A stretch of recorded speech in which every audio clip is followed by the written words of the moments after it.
What if everything you remembered turned out to be wrong? Not the hazy details of an old vacation or the name of a forgotten classmate, but things you were certain of, words you heard, images you saw, moments in history you lived through. What if millions of people remembered them too, vividly, clearly, and they were all wrong in the same way? It started, strangely enough, with Nelson Mandela. In 2009, a small conference gathered paranormal researchers, academics, and hobbyists. Among them was Fiona Broom, who made an offhand comment. She remembered Mandela dying in prison during the 1980s. The funeral, the riots, the public mourning. Others nodded in agreement. They remembered it too. But it never happened. Mandela was released in 1990. He served as president of South Africa. He died peacefully in 2013. This wasn't just a mistake. It felt like a fracture. Broom gave the phenomenon a name, the Mandela Effect, Mandela. And when she documented her experience online, the floodgates opened. Thousands of strangers from all corners of the world reported the same memory. Not a vague impression, but sharp emotional details. They recalled classroom discussions, television broadcasts, the cadence of reporters' voices. People weren't guessing. They were remembering. And then things got stranger. Others came forward with similar experiences. They swore they'd heard the Disney queen say, "Mirror, mirror on the wall," only to discover the line was "Magic mirror on the wall."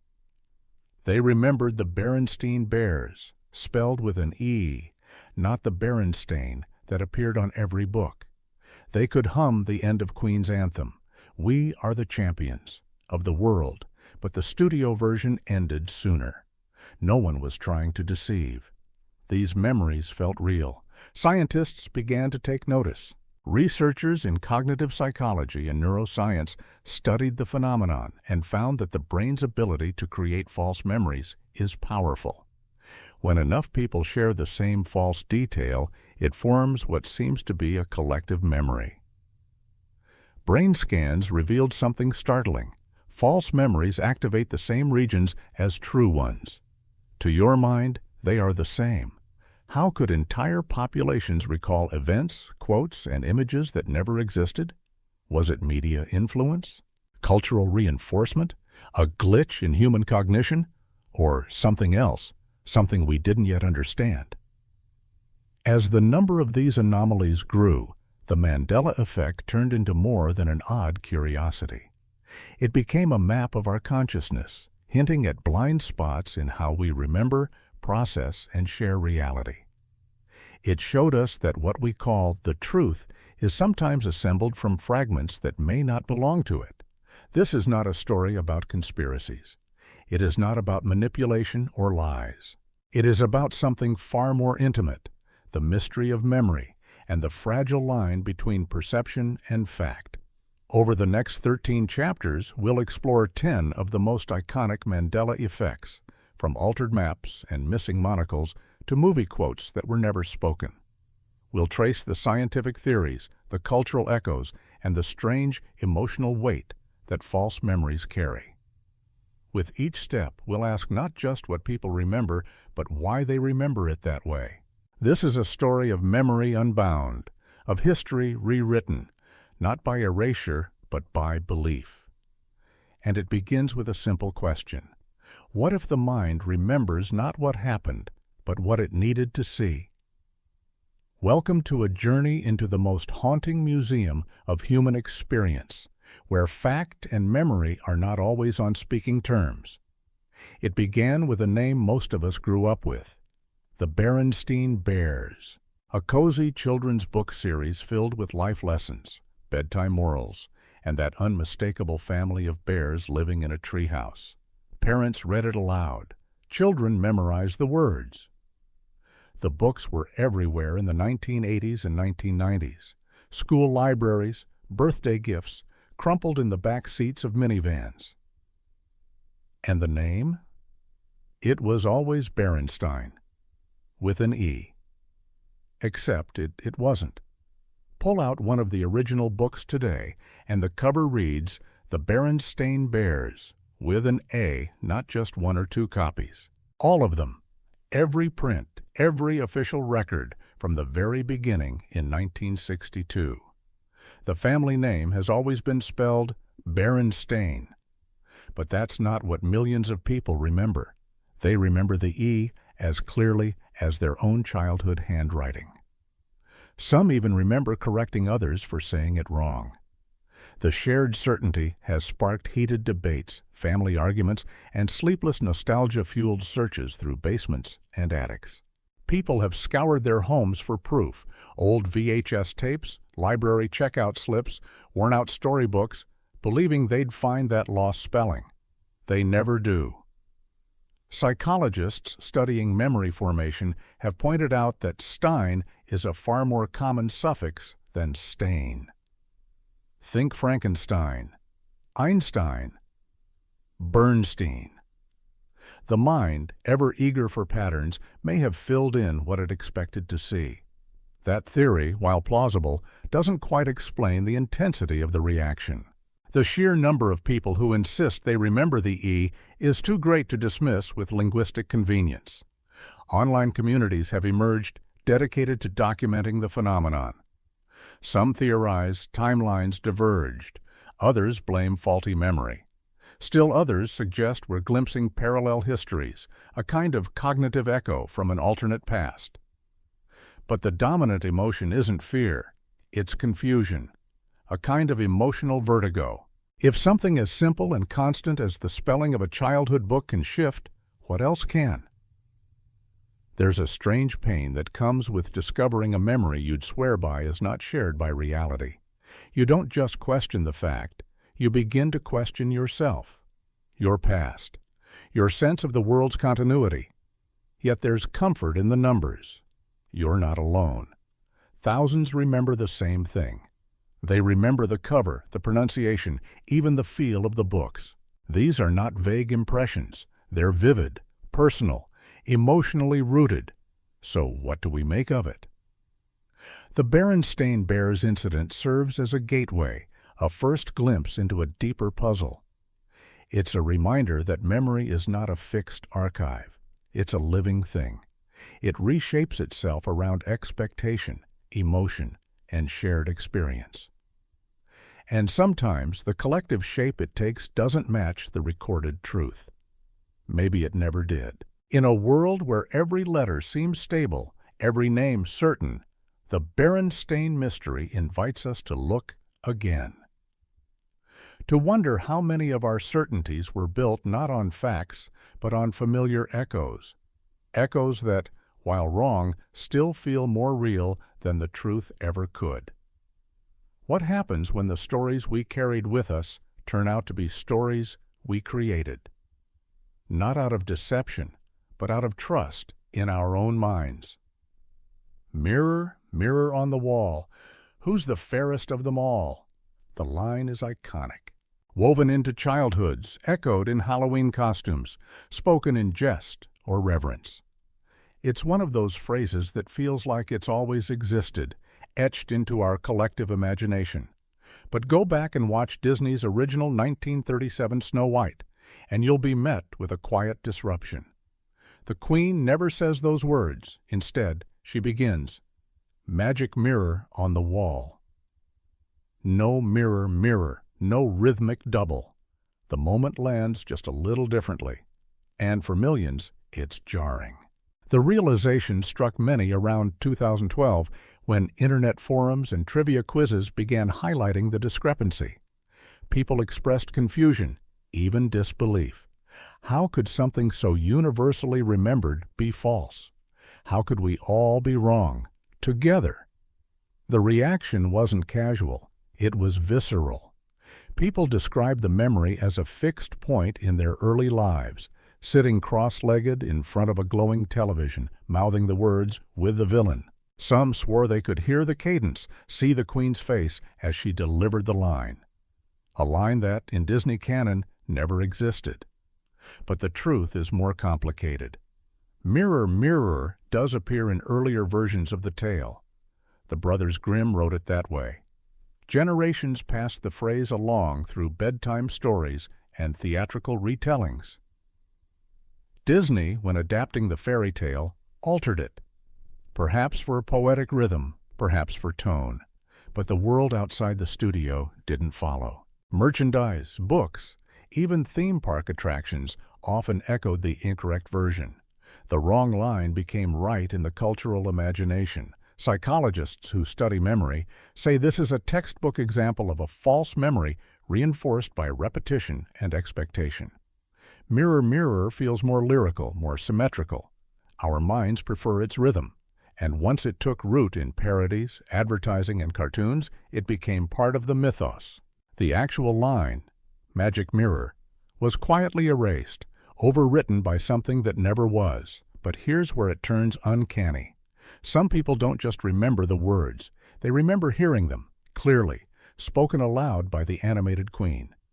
Their brains play back the sound, the tone, the inflection. Not a vague idea, but a vivid memory. Recent neurological studies suggest that these are not fabrications. When people recall the Mirror, Mirror version, their brains activate auditory memory regions as if retrieving a real sound. They're not guessing. They're remembering. But remembering what? This is where the Mandela Effect begins to stretch beyond trivia. It suggests that memory is not just vulnerable to error. It is built for it. Our brains don't record experiences like tape recorders. They construct them, layer by layer, influenced by language, rhythm, emotion, and repetition. Sometimes, what they build feels more authentic than what was ever there. The Snow White quote isn't just a misremembered line. It's a mirror itself, a reflection of how culture and memory reshape one another until even fiction can feel like fact. So we're left with a question that's larger than any fairy tale.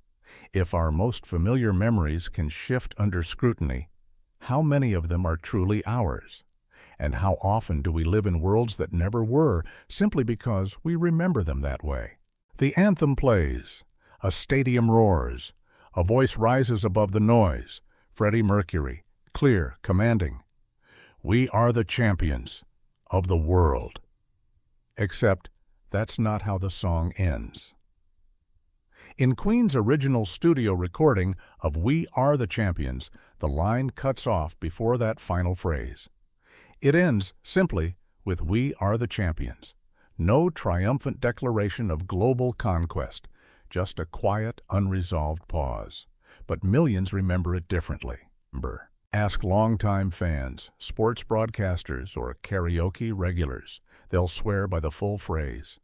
It was the anthem of victory, played on fields and stages, blasted through car speakers. The final line, of the world, wasn't just expected. It was felt. It completed something. It mattered. The contradiction emerged publicly around 2016.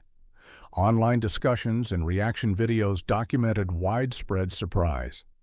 People revisited the song, stunned to hear what was missing. Some insisted the versions had changed. Others thought they must be misremembering. But the reaction was nearly universal. Confusion, disbelief, even disappointment. So what happened?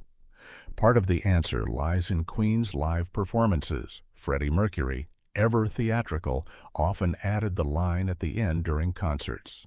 Those improvised flourishes became etched in the minds of audiences.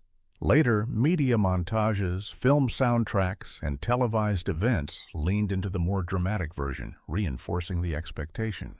Over time, the false version became canon in people's memories, even though it was never laid down in the original track. But that still doesn't explain the emotional certainty. People don't just think they heard it, they remember how it made them feel. They remember the catharsis, the conclusion. Something about "of the world" made the song whole. Without it, the ending feels unfinished. Neuroscientists studying this effect have found that emotionally resonant moments in songs often create memory illusions, where the mind fills in details to complete a narrative arc. In music, as in life, we crave closure. The brain supplies what the song withholds. Survey data suggests that nearly 80% of listeners familiar with the song expect the final line. Many say it feels wrong without it, as if reality has been edited. It's not just a missing lyric, it's a moment lost. This false memory has become so entrenched that movies and television shows regularly include the incorrect version, amplifying the loop. The version that never was has become the version most people know. And yet, none of this feels like a mistake. To those who remember it, the missing words are not a distortion. They're part of their story. What does it mean when our memories of a song diverge from the song itself? When a phrase we've heard 1,000 times never existed on tape? Maybe this: that memory, like music, plays by its own rules. It isn't loyal to recordings or records. It follows emotion, repetition, meaning. And sometimes the versions we carry with us are more real than the ones history leaves behind. November 22nd, 1963. Dealey Plaza, Dallas. The motorcade moved slowly through the city. Crowds lined the streets. A bright, cloudless day. Then came the gunshots, the chaos, the blur of motion. And one of the most replayed pieces of film in history, the Zapruder footage, capturing the final seconds of President John F. Kennedy's life. Most Americans remember that tragic scene. They can picture it: a four-seater convertible, the president and Jackie in the back, a driver, and another man in the front.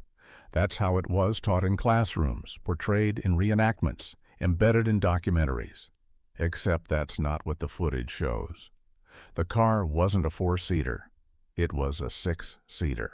Inside were 6 people: President Kennedy and First Lady Jackie, Texas Governor John Connally and his wife Nellie seated in the middle, and 2 Secret Service agents in the front.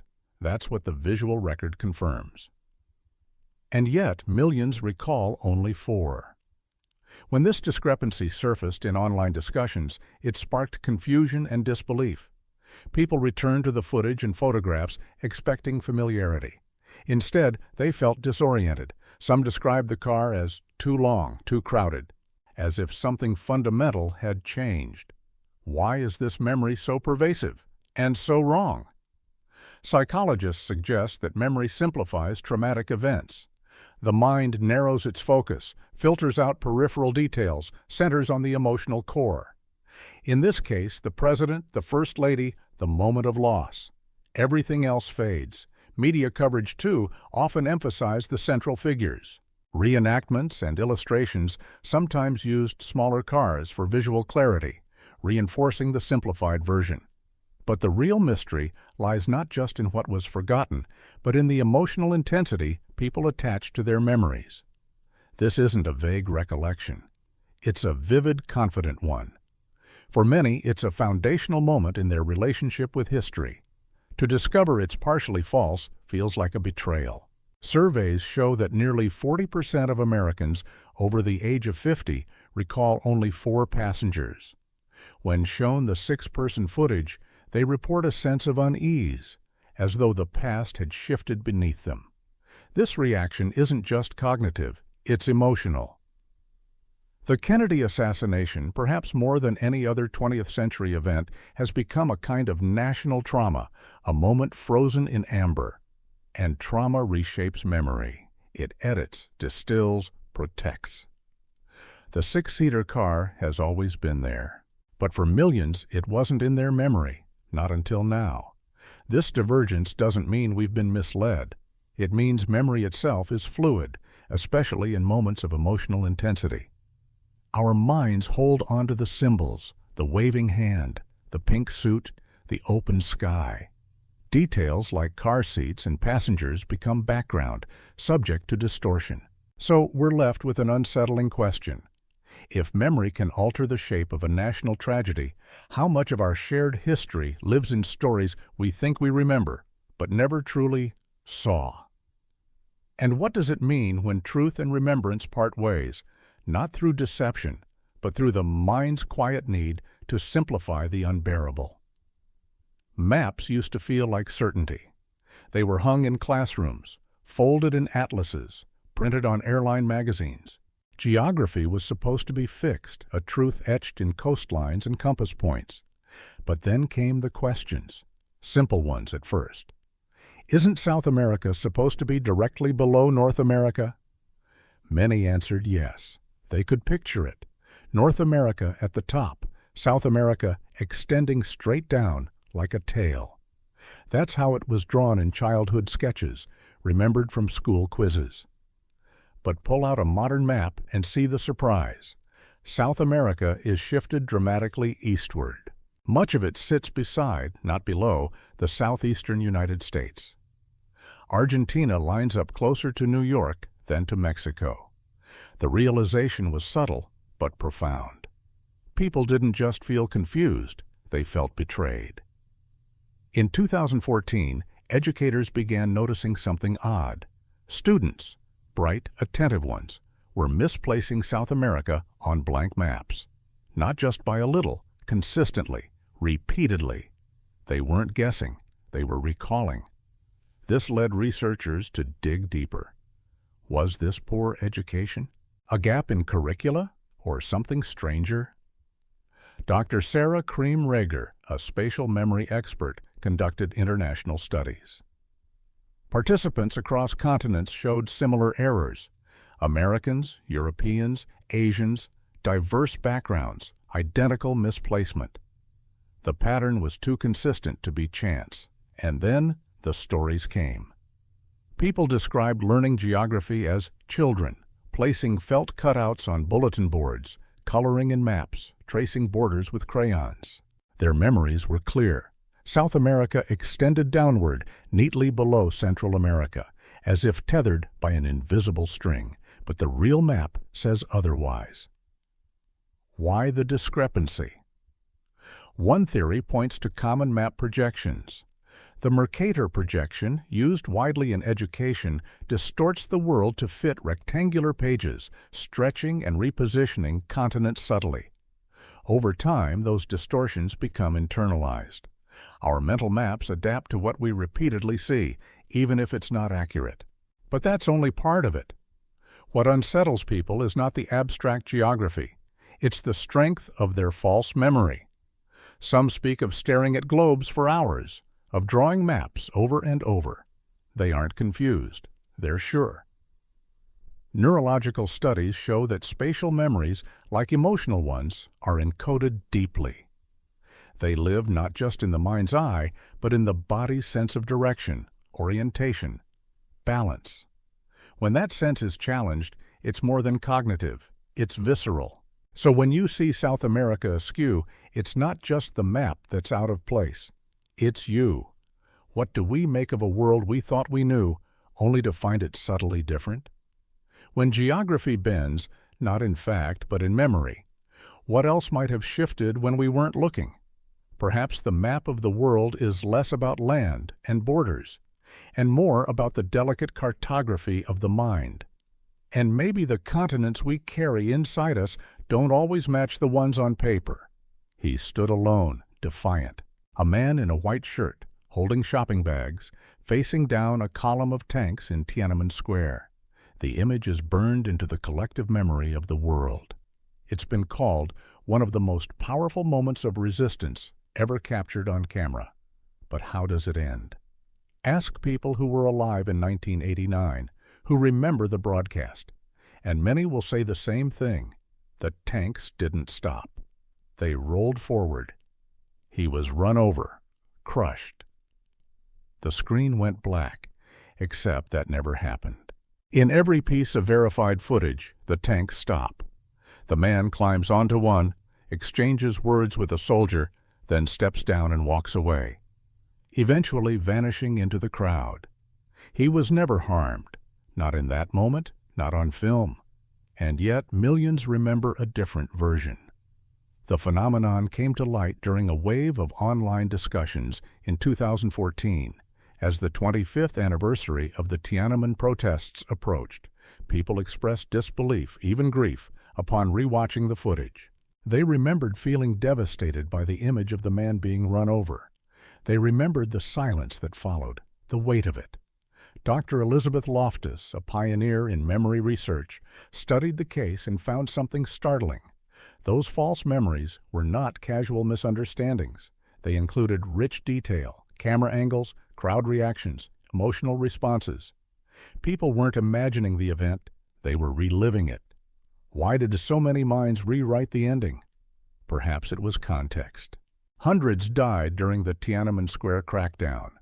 The atmosphere was brutal. People expected tragedy, and in that expectation, their memories filled in the blank. The brain, especially in moments of horror, prefers complete narratives. Injustice demands resolution. Media depictions may have reinforced the assumption. Documentaries and news segments often cut away just before or after the moment, leaving viewers to draw conclusions. Some fictional retellings and symbolic imagery may have quietly cemented the false ending in our subconscious.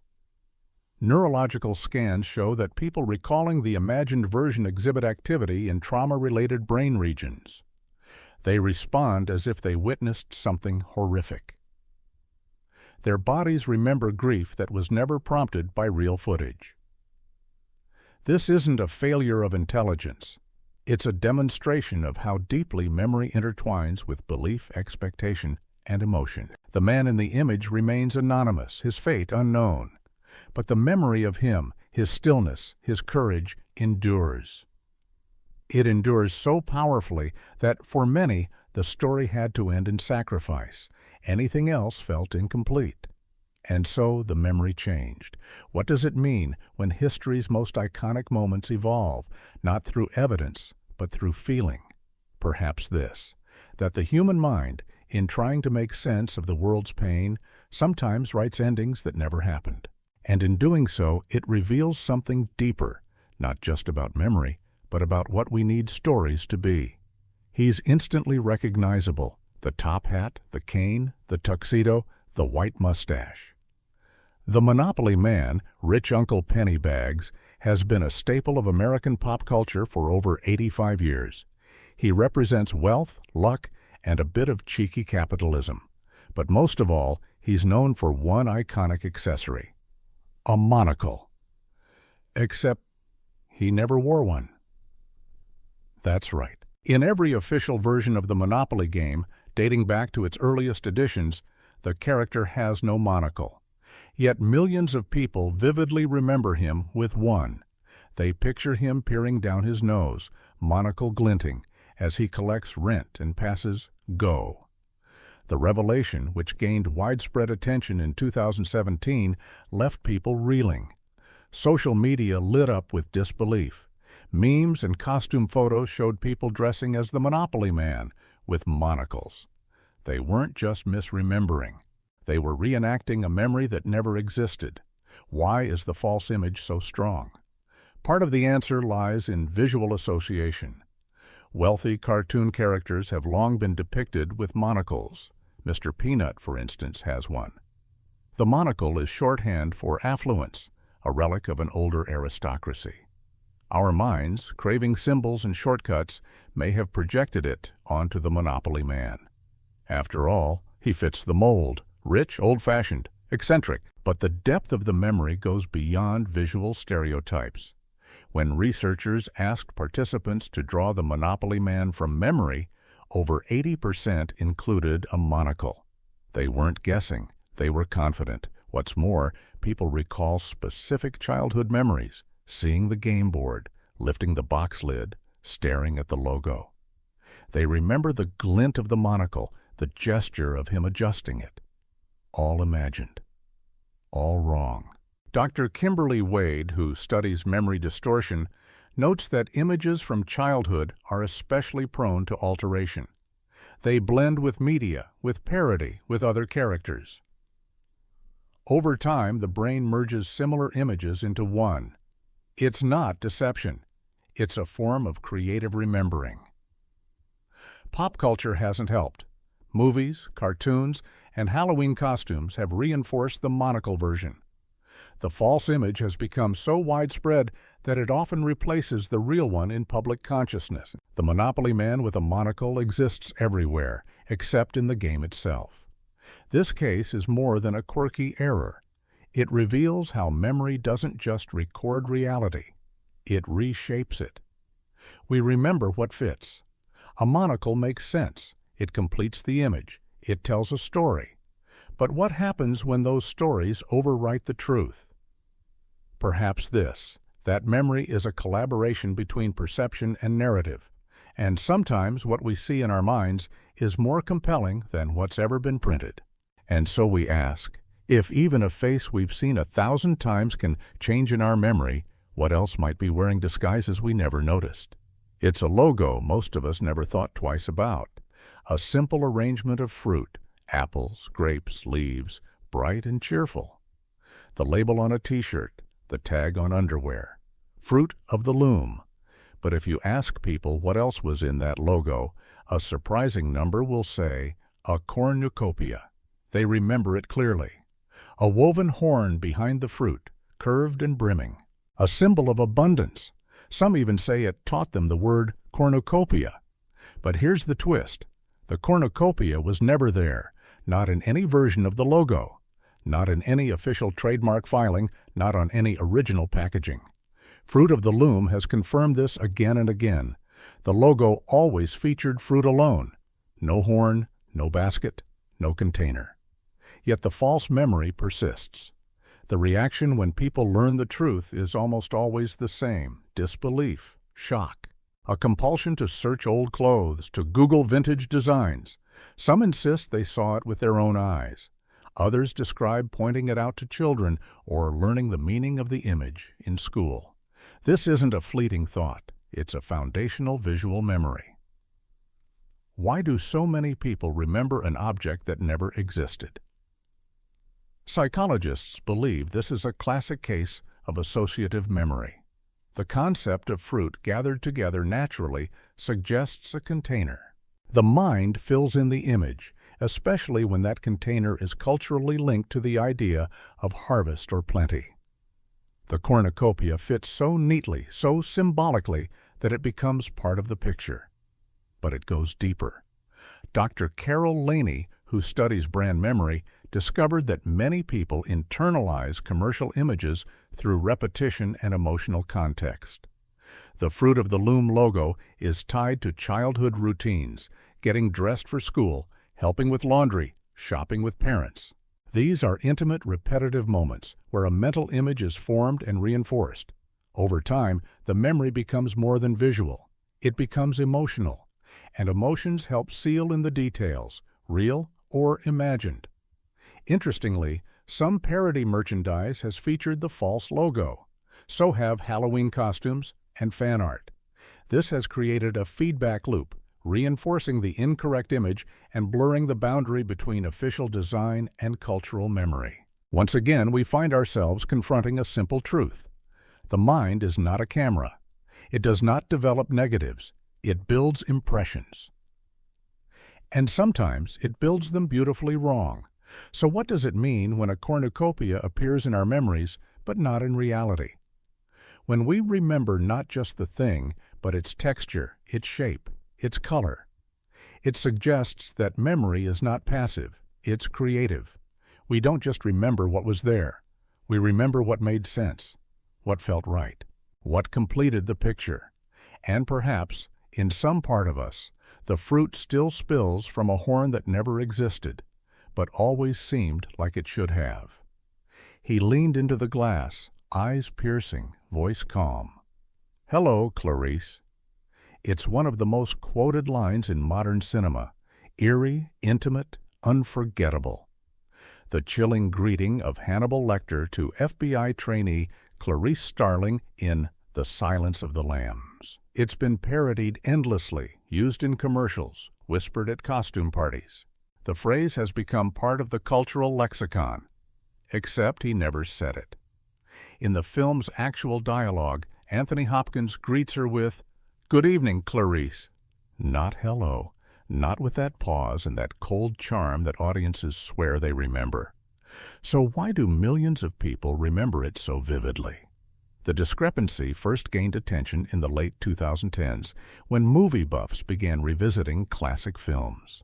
Fans were stunned to find that the line they had quoted for years simply didn't exist. It wasn't a mispronunciation or a forgotten variation. It was never spoken, not once. And yet, the memory remains. Dr. Lynn Natal, a specialist in film and memory, examined the case and found that this false quote is among the most confidently reported movie memories on record. People not only recall the words, they remember the tone, the cadence, the camera angle. They can mimic it. They believe they saw it. Part of the explanation may lie in parody. Films, television shows, even Halloween masks have leaned into the phrase, "Hello, Clarice." Over time, repetition has made it familiar, so familiar that it overwrote the original in many people's minds. But this isn't just about cultural echoes. It's about emotional imprint. The first encounter between Lecter and Clarice is one of the most psychologically intense scenes in cinema. It's loaded with tension, power, and unease. The moment needed a line, a hook. Hello, Clarice fits the narrative like a glove. It delivers the chill. It completes the scene. So the mind supplied it. Neurological studies show that people often rewrite emotional moments to fit narrative expectations. The brain edits dialogue for maximum effect, storing the version that resonates most, not necessarily the one that occurred. In this way, fiction becomes personal truth. When people discover the real quote, they often respond with disbelief, even denial. Some insist their memory is correct, and that the film must have changed. Others say they must be remembering a different scene, one that doesn't exist. It's not just a misquote. It's a disruption of something deeply held. This case, like so many others, shows how memory isn't a ledger. It's a story, a performance, played back with conviction, even when the script is wrong. And perhaps that's what makes it so human. We remember what a moment meant, not what it said. So when you hear those three words, "Hello, Clarice," echoing through culture, through memory, through your own recollection, remember this. The line may be fiction, but the feeling behind it was real. And maybe, in the end, that's the version our minds chose to keep. The name itself sounds like certainty. Mandela. Nelson Mandela, the towering figure of anti-apartheid resistance. A global icon. A statesman. A symbol of forgiveness. For most, his story is known. Imprisoned for decades, released in 1990, elected president of South Africa in 1994, and passing away peacefully in 2013. But for thousands, perhaps millions, that's not what happened. They remember him dying in prison, not symbolically. Literally, they remember news broadcasts announcing his death. They recall his widow's public mourning, the riots that followed, the global tributes. Some say they learned about it in school. Others remember sitting on the floor as children, watching the coverage unfold on television. Except, none of it occurred. This mass false memory is what gave the entire phenomenon its name, the Mandela Effect. The term was coined by researcher Fiona Broom in 2009 after discovering at a conference that several attendees, strangers to one another, shared her memory of Mandela's death in the 1980s. The realization was eerie. How could they all remember something so vividly and so incorrectly? The Internet magnified the discovery. When Broom launched a website to document other examples, she received floods of responses. Detailed, emotional, specific memories, not of trivial things, but of world events. People weren't guessing. They were grieving. Dr. Neil Dagnall, a cognitive psychologist, studied the Mandela memory and found that those who believed Mandela had died in prison weren't confused or uncertain. They were confident. Their memories shared a structure: funeral scenes, media coverage, political aftermath, as if drawn from the same script. Surveys showed that roughly 20% of respondents initially believed the false timeline before being corrected. That's not a rounding error. That's millions of minds aligned in a shared illusion. So what happened? Theories abound. Some suggest media conflation, confusing Mandela with other political figures who died in prison. Others point to narrative expectations. Mandela was imprisoned under brutal conditions for nearly 3 decades. A tragic ending might have seemed inevitable to many. When he instead emerged and reconciled with his oppressors, the arc felt unfamiliar, so unfamiliar it failed to register for some. Neurological research adds another layer. Brain scans reveal that false memories often activate the same regions as true ones. In other words, your brain cannot easily distinguish between the two. To the person remembering, the emotion is real. The images are vivid. The belief is unwavering. The Mandela memory is unique not just in its scale, but in its subject. It wasn't about a song lyric or a cartoon. It was about a man, a life, a symbol. And for some, it was about a death that never happened. So what does it mean when we remember mourning someone who didn't die? When collective grief rises around a ghost? Perhaps it means this, that history isn't just a record of events. It's a story we tell ourselves. And sometimes we misplace the ending. Mandela lived to see the freedom he dreamed of, but in the minds of many, he became a martyr instead. And in that imagined loss, we glimpse a deeper truth, how memory is shaped not only by what happened, but by what we expected, what we feared, and what we felt was inevitable. There's a scene you can picture without even trying. A family of bears, warm and cartoonish, gathered around their treehouse. The books were always there, lined up on the shelf, passed down from siblings, gifted at birthday parties. And the name? The Baronstain Bears. Except it's Baronstain, not with an E, with an A. For millions of people, this realization hits like a glitch in the matrix. They remember Baronstain. They pronounced it that way. They corrected others. Some still insist that they saw it in print, plain as day. But go back through every book, every library catalog, every original edition, and it's always been Baronstain. This is more than a typo. It's a fracture. Psychologists call it a collective false memory, but to those who experience it, it feels deeper. People recount pulling their childhood books from storage, flipping through them in disbelief, convinced they'd find the E that's no longer there. Some even remember arguments with their own children, swearing it used to be spelled differently. What makes this case so powerful is its intimacy. The Baronstain Bears weren't just a name on a cover, they were companions. Their stories shaped early moral lessons. Their images were absorbed before reading was even fluent. These memories aren't abstract. They're embedded in emotion, routine, and time. Dr. Cynthia Lieberman, who led one of the largest surveys on the subject, found that nearly 70% of people familiar with the books recalled the Stein spelling. The confidence was overwhelming. People weren't uncertain. They were shocked. So how do we explain it? Some point to phonetics. Stein is more common in surnames than Stain. Our brains lean into what's familiar. Others blame a kind of cultural autocorrect, where the mind quietly adjusts what it sees to what it expects. But there's something about this example that seems to resist explanation. Online forums became confessionals. People wrote long posts detailing their certainty, their confusion, their childhood recollections. Some proposed alternate timelines. Others wondered if they were simply misled.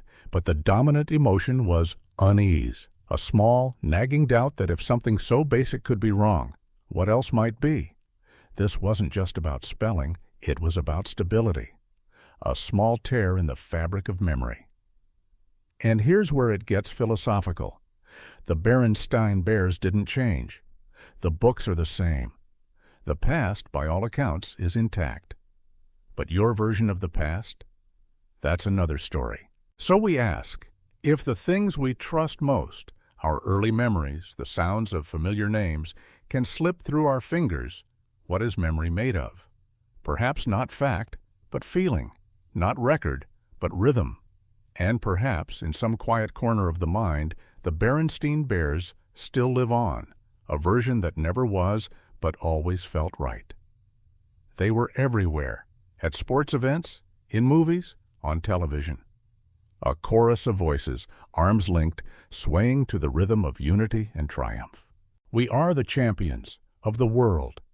Except that final line, it's missing, not from all versions, but from the one that matters most, the original studio recording. Queen's 1977 anthem ends not with the soaring phrase "millions remember," but abruptly. No dramatic "of the world," just a hanging note, unresolved. And yet the memory is near universal. In 2016, this discrepancy went viral. Fans replayed the song and froze at the final chord, waiting for a line that never arrived. The reaction was visceral. Videos showed people covering their mouths in disbelief, shaking their heads. They weren't confused. They were betrayed by their own memories. But how could so many be wrong in the same way?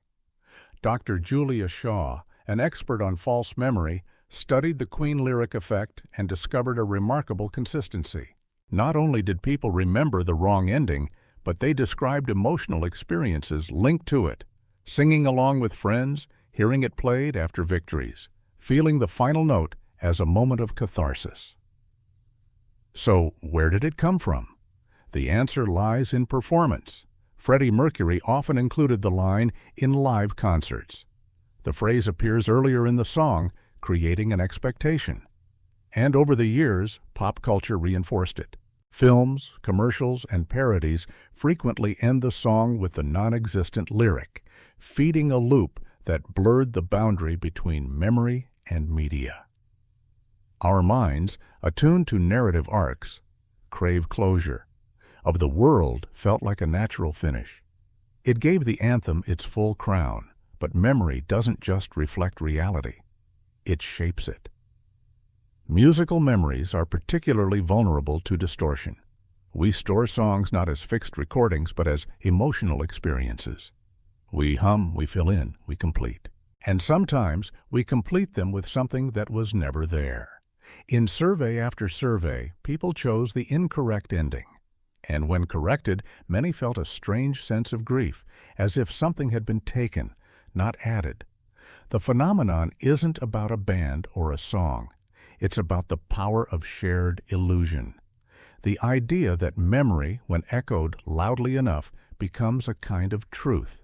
So what do we do with this knowledge? We listen again. And in the silence after the final chorus, we hear not just what was recorded, but what we expected.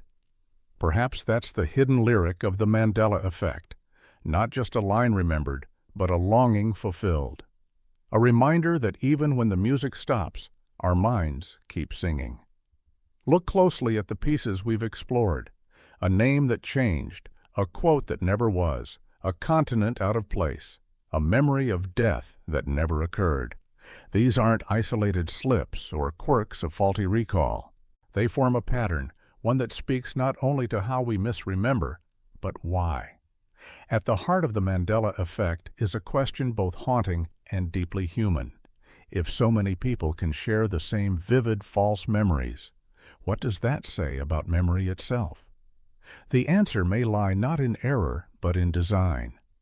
Human memory is not an archive. It is a living, breathing act of storytelling. It is shaped by culture, repetition, emotion, and belief. It bends to fit the rhythm of a scene, the weight of a feeling, the need for closure. It fills in gaps. It polishes edges. And sometimes it creates something entirely new. The false memories we've explored feel real because, in a way, they are. They are built from authentic emotional experiences. From childhood habits, media repetition, and the quiet architecture of expectation. The brain cannot always tell the difference between fact and the stories it's rehearsed 1,000 times. And here's the deeper truth. These shared misrememberings reveal something essential about us. They show that we are not solitary recorders of experience, but participants in a collective imagination. Our minds are tuned not only to what is true, but to what feels true, what fits the narrative, what gives meaning. In a world saturated with images, sounds, and symbols, it's no surprise that memory sometimes takes shortcuts, that it rewrites scenes to suit the emotion, that it replaces the awkward with the elegant, the incomplete with the complete. But this isn't a flaw. It's a feature. Memory helps us navigate life not by preserving perfect details, but by distilling essence, by finding the version of the story that resonates, that comforts, that explains. And yet, in doing so, we must accept a paradox, that the most deeply felt truths may not be factual, and that the facts we forget may never have truly belonged to us in the first place. So where does that leave us? With humility, with awe for the mind's capacity to weave experience into meaning, with a deeper understanding that truth and memory, while often intertwined, are not always aligned. And perhaps with one final question. If memory is a mirror, and ours so often distorts, can we ever truly sun the past as it was? Or must we accept that the past, like the present, is always slightly imagined? In the end, the Mandela Effect isn't just about what we remember. It's about what it means to remember at all. And in that mystery, we find the most human truth of all, that we are not just shaped by history. We are its authors, writing and rewriting, moment by moment, the story of what we believe the world to be.